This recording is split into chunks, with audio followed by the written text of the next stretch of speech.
Welcome to the IELTS Listening Test. Before we begin, I will provide you with some important instructions and an overview of the test format. The IELTS Listening Test lasts for approximately 30 minutes. You will listen to 4 recordings and answer 40 questions in total. At the end of the test, you will be given an additional 10 minutes to transfer your answers from the question paper to the answer sheet. Please make sure your headphones are working properly and you can hear clearly. Section 1. The first section is a conversation between two friends, Sarah and David, who are discussing their plans for the weekend and organizing a barbecue party. They are talking on the phone and coordinating the details of the event. You will need to listen carefully to understand specific details like names, dates, times, or numbers.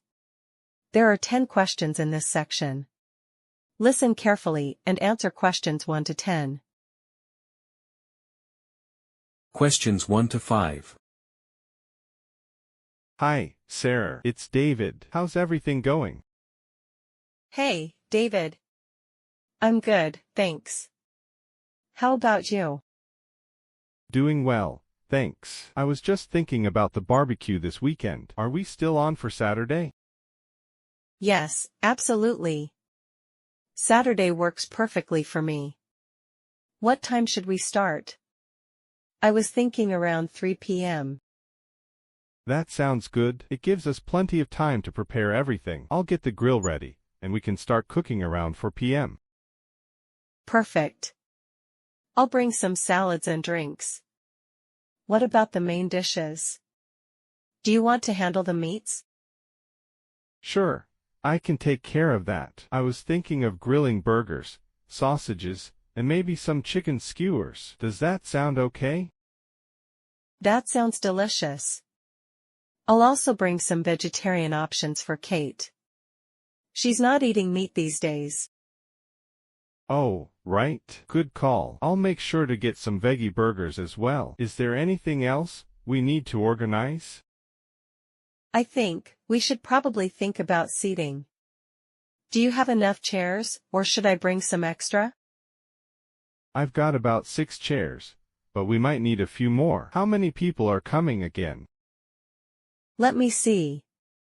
So far, we have you, me, Kate, and her friend John, plus Mike and Emily.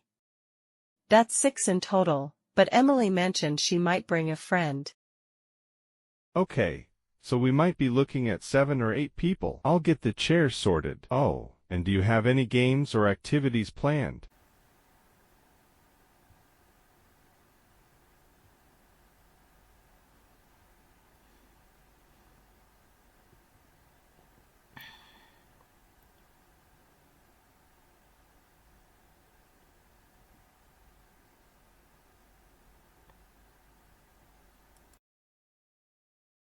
Questions 6 to 10.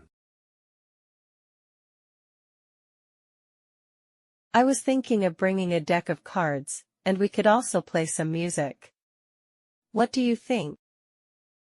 Sounds great. I've got a portable speaker, so we'll have some background music while we eat. Do you have any particular songs or artists in mind? Not really. I'm happy with anything. Just make sure to include some upbeat tunes to keep the energy going. Will do. Okay, I think we're all set then. I'll see you on Saturday at 3 p.m. Perfect. See you then, David. See you, Sarah. Bye.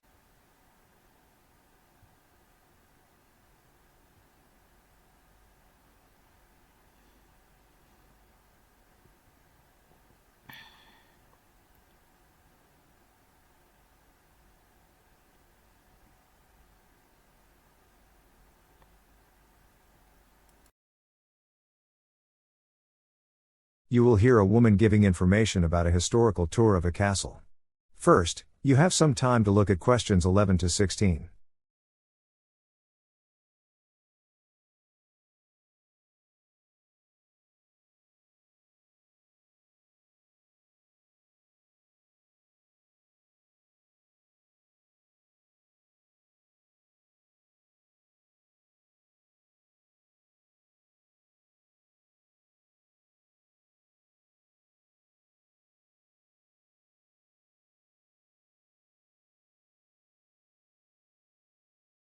Now listen carefully and answer the questions 11 to 16.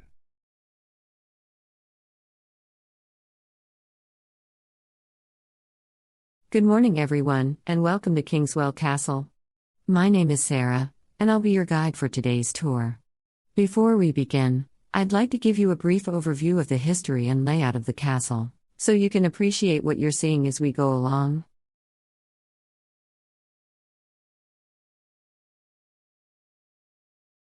Kingswell Castle was built in the late 14th century by the Earl of Norfolk. The Earl, a powerful nobleman, chose this site because of its strategic location on a hill overlooking the River Easton.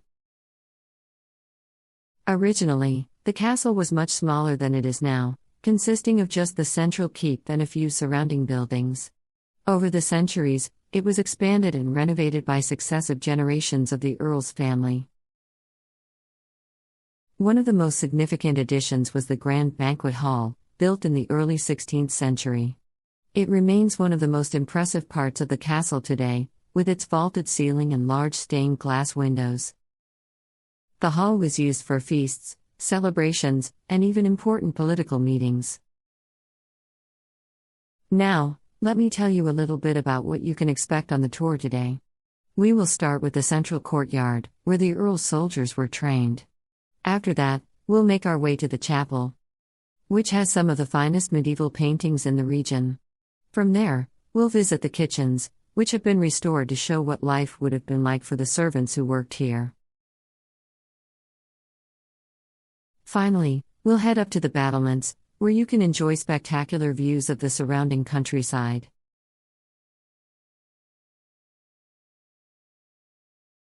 I should also mention that we have a special exhibit running at the moment in the north wing of the castle. This exhibit focuses on the history of medieval weapons and includes some fascinating artifacts, such as swords, shields, and suits of armor. If you're interested, you can visit the exhibit at the end of the tour. Alright, that's all from me for now. Let's get started.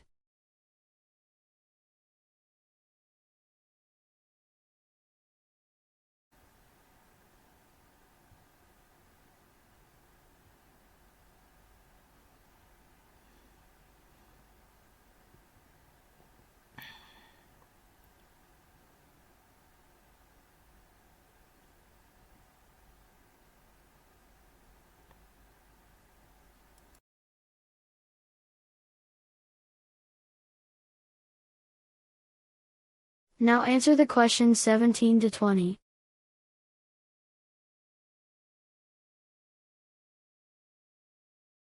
As we walk through the castle, I'll point out some features that are particularly interesting. For example, in the main hallway, you'll see a portrait of Lady Catherine, one of the most famous members of the Earl's family. She was known for her charitable work, particularly her efforts to improve education for the poor in the 17th century.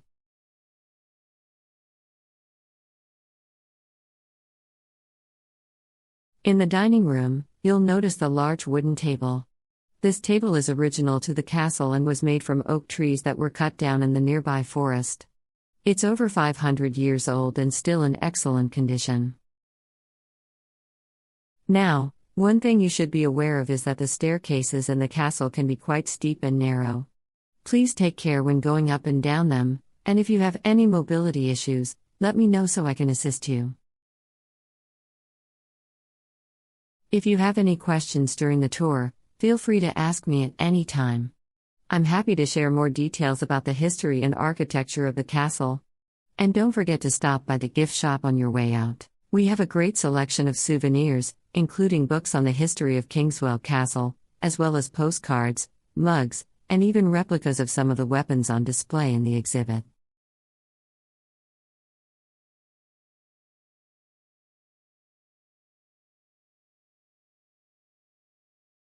Now, let's head over to the central courtyard to begin the tour. Section 3, questions 21 to 30.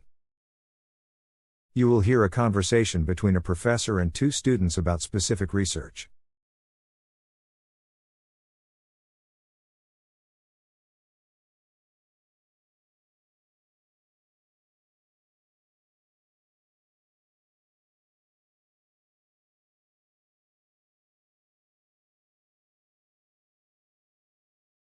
Now, listen carefully and answer the questions 21 to 24. So, Emma and Jason, how is your research project on sustainable energy solutions going?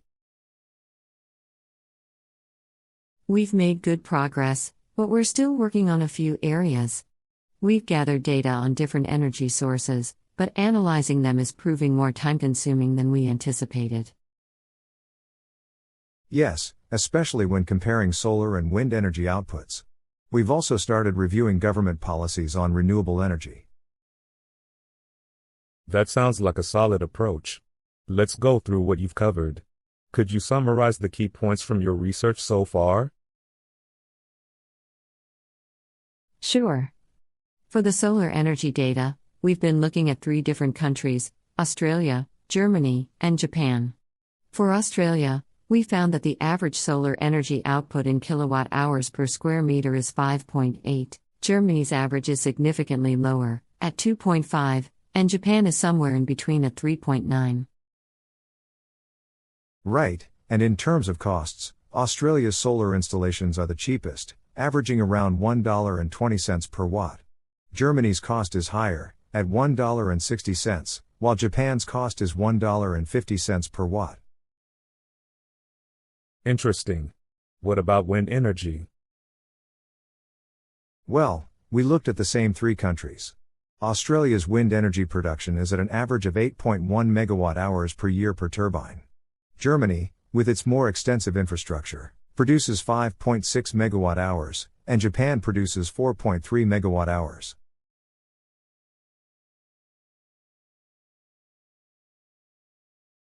Now answer the questions 25 to 30.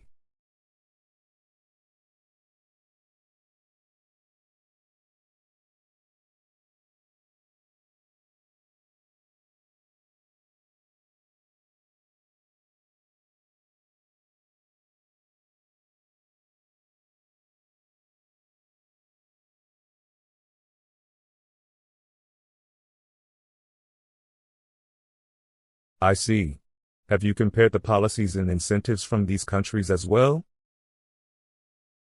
Yes, that's where things get complicated. Germany, for example, has excellent subsidies for both solar and wind, but their regulations can slow down project approval. Australia has fewer subsidies but more streamlined processes, making it easier for companies to start projects. Japan, on the other hand, has moderate subsidies but faces more challenges with public acceptance, especially after the Fukushima incident. This has affected both wind and solar energy development in certain regions. So policy varies widely. Have you looked into any innovative technologies that could improve efficiency? Yes, one exciting development is the use of floating solar panels, particularly in Japan. These can be deployed on bodies of water, which saves land space. We're also studying vertical wind turbines, which could be more efficient in urban areas with limited space. That's great. Don't forget to include the cost-benefit analysis in your final report. Also, have you considered public opinion data for these countries? That's an important aspect that can determine the success of these projects. Not yet. That's something we need to explore further, especially considering Japan's unique challenges with public perception after Fukushima. It might be a good idea to compare this with how Australia and Germany are promoting renewable energy to their citizens. Yes, we've found that Germany's citizens are generally very supportive of renewable energy, especially wind power. Australia has a more divided opinion, particularly in rural areas where wind farms have been met with resistance due to noise concerns. Very good. Make sure you include that in your analysis as well. I'd also recommend looking at future projections for energy production. Have you thought about including data on expected growth over the next decade? We're just beginning to look at future trends. For instance, Germany has plans to double its solar capacity by 2030. Japan is focusing more on offshore wind farms. Australia is looking at expanding both solar and, while wind, particularly in coastal regions where wind speeds are higher. That sounds promising. Let's schedule some time next week to review the data analysis in more depth and make sure everything is aligned with your final conclusions.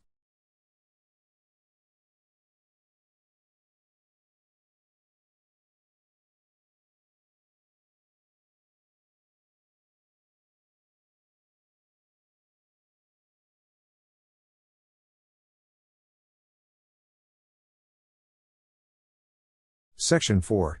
You will hear a lecture on the development of bridge construction throughout history. First, you have some time to look at questions 31 to 40.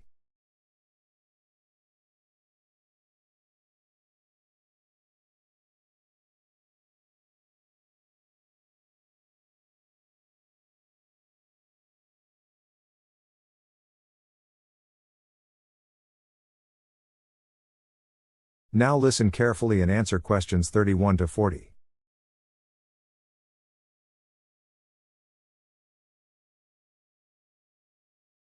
Good afternoon, everyone. In today's lecture, we will be discussing the fascinating history of bridge construction and how it has evolved over the centuries. Bridges are an essential part of infrastructure, allowing for transportation and communication across bodies of water, valleys, and other obstacles. Let's begin by looking at the earliest forms of bridges. One of the simplest types of bridges is the beam bridge, which dates back to ancient times. Beam bridges were originally made from logs or planks placed across rivers or gaps. These early bridges were very basic and had limited span capabilities due to their construction materials. Over time, as engineering knowledge grew, so did the complexity of bridges.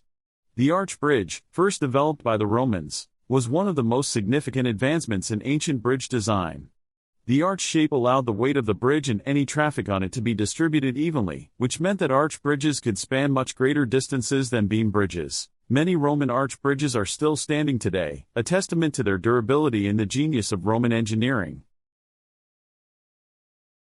Moving forward to the 19th century, we see the emergence of suspension bridges, which revolutionized the way bridges were built. The most famous example is the Brooklyn Bridge in New York City, completed in 1883. Suspension bridges use cables suspended from towers to hold up the bridge deck. This design allows for incredibly long spans, longer than beam or arch bridges, making them ideal for spanning wide rivers or valleys. In the 20th century, bridge construction materials and techniques advanced even further. Steel and reinforced concrete became the materials of choice due to their strength and durability.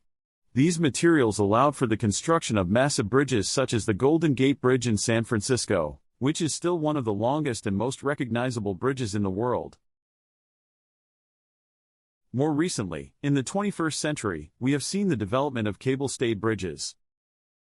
Unlike suspension bridges, which use hanging cables, cable-stayed bridges have cables that run directly from the towers to the deck, providing support. These bridges can be both beautiful and functional, and many modern bridges use this design for both aesthetic and practical reasons.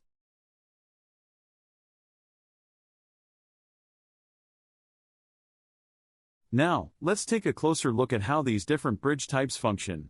Beam bridges, as we mentioned, are the simplest form of bridge. You can see in the diagram that the load is transferred directly down through the beams to the supports at either end. The main limitation of this design is that as the span increases, the beams must be stronger and thicker, which can become inefficient for long distances. Arch bridges, on the other hand, are supported by the natural strength of the arch shape. The force of the load is carried along the curve of the arch and directed into the ground at either side of the bridge. This allows the arch to support heavier loads over longer spans than a beam bridge would. In the case of suspension bridges, as shown in the diagram, the main cables are anchored at either end of the bridge and hang across towers. These main cables support the vertical suspender cables, which in turn supports the weight of the bridge deck. This design is incredibly efficient for long spans, as the weight is distributed across the cables and towers. Finally, the cable-stayed bridge has a different structure. The cables are attached directly from the towers to the bridge deck, forming a series of triangular shapes that help distribute the load. This design offers both strength and flexibility, which is why it's becoming more popular nowadays. In short, each bridge type has its own advantages and limitations depending on the distance to be spanned, the materials available, and the landscape in which it is built. From simple beam bridges to modern cable-stayed designs, the history of bridge construction reflects the constant innovation and engineering skill that has allowed humans to connect across great distances.